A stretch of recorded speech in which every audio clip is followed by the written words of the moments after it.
Hi everyone, this is Waj from the MW Technology channel on YouTube, and in this video we're doing a quick look at the Icade mobile from Ion. Now one of the interesting things about this product is that it is the first mobile gaming pad for the iOS devices. Currently there is a lineup of these Icade devices from Ion. They basically kind of replicate the retro feel and look of some of the early gaming devices that you would find in the 80s and 90s. Now let's get right into it. First we'll take a look at what comes inside the box. Now when you first take a look inside the box, you'll notice a lot of paperwork. They've included the quick start guide, the detail manual, some warranty information, and some safety information. Moving right along, you'll see that Ion has included 2 AA batteries, which is required to run the device. And once we open the Icade mobile, you'll be exposed to kind of how the system works. When looking at the design in a little more detail, you'll see at the top of the device you have 4 trigger buttons alongside a main power on and off switch. On the front of the Icade mobile, you'll typically find the buttons that you would see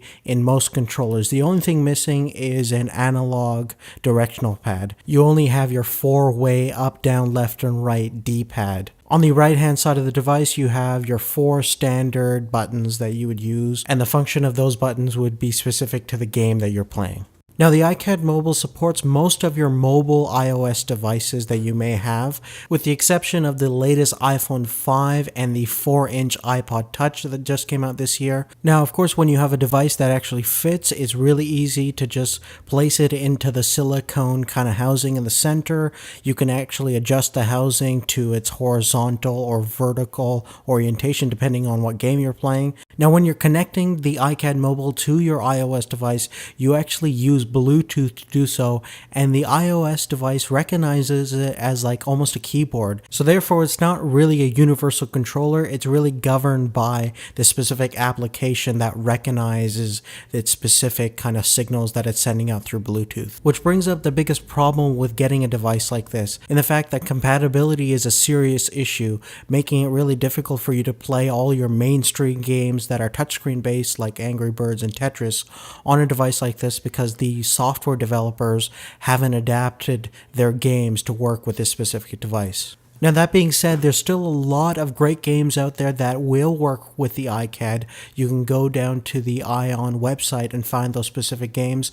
And also if you have a jailbroken device, there's a lot of different emulators that can be adapted to work with the Icade. So you can play all your favorite games from NES, Super Nintendo, Sega Genesis, etc. All those kind of retro games that you can get ROMs for. And some of the games that I played with the Icade worked really well and it was very fluid. There's no significant kind of delay or response time issues, and especially when you're playing some of these retro games, it still gives you that feeling of playing an old Game Gear or a Game Boy from Nintendo. Another kind of issue I had with the product is definitely its physical size.